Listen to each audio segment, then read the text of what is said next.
ഇതിന്റെ ഉള്ളിൽ കിടക്കുന്നത്. ഇതാണ് ഉഹദിലെ ശുഹദാക്കളുടെ ഖബർ.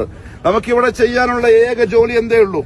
അസ്സലാമു അലൈക്കും യാ ദാറ ഖൗമിൻ മുഅ്മിനീൻ വഇന്നാ ഇൻഷാ അല്ലാഹു ബിക്കും ലാഹിഖൂൻ അൻതും ലനാ സലഫ് വനഹ്നു ലക്കും ഖലഫ്. ഖലാസ്. ദുആ ചെയ്യാനില്ല, ദുആ അല്ലാഹുവിനോട് മാത്രം. ഇവിടെ വന്നിട്ട് സലാം പറയാ. കാരണം എന്താ അറിയോ? മുഹമ്മദ് സല്ലല്ലാഹു അലൈഹി വസല്ലം സിയാറത്ത് പഠിപ്പിച്ചത് ഇത് പറയാനാണ്.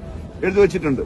ഇവിടെ നിങ്ങൾ വന്നിട്ട് എന്താ ചെയ്യേണ്ടതെന്നുള്ള കാര്യം ഇതാ സലാം അവിടെ എഴുതി വെച്ചിട്ടുണ്ട്. അത് പറഞ്ഞാൽ മതി. അസ്സലാമു അലൈക്കും അഹ്ല ദിയാർ മിനൽ മുഅ്മിനീന വൽ മുസ്ലിമീൻ വഇന്നാ ഇൻഷാ അല്ലാഹു ലലാഹിഖൂൻ അസ്അലുല്ലാഹ ലനാ വലക്കുമുൽ ആഫിയ.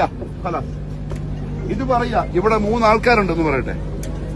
ഒന്ന് ഹംസത്ത് ബിൻ അബ്ദുൽ മുത്തലിബ് റളിയല്ലാഹു അൻഹു, അതായത് സയ്യിദ് ശുഹദാ എന്ന പേരിൽ അറിയപ്പെട്ട സഹാബി. അദ്ദേഹത്തിന്റെ സംഭവം എന്താ അറിയോ? കൊന്നതാര? ഹംസയെ ബസ് എന്ന് പറയാം, വഹ്ഷി. രണ്ടാമത് കിടക്കുന്ന ആളാണ് മുസ്അബ് ബിൻ ഉമൈർ റളിയല്ലാഹു അൻഹു. ഞാൻ ബസ് എന്നതിന്റെ കഥ പറയും, പേര് ചുടത്ത് നിൽക്കാൻ കഴിയില്ല. മൂന്നാമത്തേത് അബ്ദുല്ലാഹി ബിൻ ജഹ്ഷി. 3 പ്രഗത്ഭരായ സഹാബാക്കള് ഇവിടെ കിടപ്പുണ്ട്. എന്തെങ്കിലും കാണുന്നുണ്ടോ നോക്കിയേ. ജ്ഞാനത്തിന്റെ നാട്ടിൽ നിന്ന് വന്ന ആരെങ്കിലും ഉണ്ടാ? ആരെയും കാണുന്നില്ലല്ലോ. ജാറവും അക്ബറയും ദർഗയും പൂജയിലും കണ്ട ആരെങ്കിലും ഉണ്ടോ? ഈ കിടക്കുന്ന ആരാന്നറിയോ? ഹംസ ഇബ്നു അബ്ദുൽ മുത്തലിബ് സയ്യിദു ശുഹദാ. സ്വർഗത്തിലാണെന്ന് ഉറപ്പുള്ള ആള് കിടപ്പുണ്ട് ഇവിടെ. മുസ്അബ് ബിൻ ഉമൈർ ഉണ്ട്, 22ാമത്തെ വയസ്സിൽ ഷഹീദായ മനുഷ്യരുണ്ട് ഇവിടെ. അബ്ദുല്ലാഹി ബിൻ ജഹ്ഷ് ഉണ്ട്. റസൂലുള്ളാഹി തങ്ങളുടെ മുന്നിൽ വന്നിട്ടിതാ ഇങ്ങനെ നിന്നു. മുമ്പും നമ്പ്, ബാക്കും നമ്പ്, പിറകും നമ്പ്. റസൂലുള്ളാഹി ചോദിച്ചു, എന്താ ഇങ്ങനെ? നബിയെ, ആരെങ്കിലും അമ്പ് ചെയ്താൽ എന്റെ മേട്ട് കൊണ്ടോട്ടെ.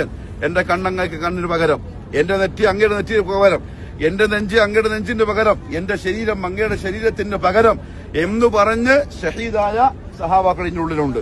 ഖബർ എവിടെ? ജാറ എവിടെ? പട്ട എവിടെ? നൂലെവിടെ? തകിട എവിടെ? പരിപാടി എവിടെ? ഉറൂസ് എവിടെ? ശുദ്ധ മണ്ടത്തരം, അനിസ്ലാമികം. ഇസ്ലാമിനോട് ശത്രുതയുള്ള ജൂതന്മാരുണ്ടാക്കിയ തോന്നിയവാസം അതാണ് നമ്മുടെ നാട്ടിൽ നടക്കുന്നത്. അത് ഇസ്ലാമികമാണെങ്കിൽ അതിന് പറ്റിയ സ്ഥലം ഈ കാണുന്ന മൈതാനമാണ്. ഇവിടെ ഒന്നില്ലെങ്കിൽ കാരണം ഇസ്ലാം തുടങ്ങിയത് ഇവിടെ നിന്നാണ്. ഇസ്ലാമിന്റെ സ്റ്റാർട്ടിങ്, ഇസ്ലാമിന്റെ തലസ്ഥാനം മദീനത്തുൽ മുനവ്വറയാണ്. ഇവിടെ ഒന്നുമില്ല.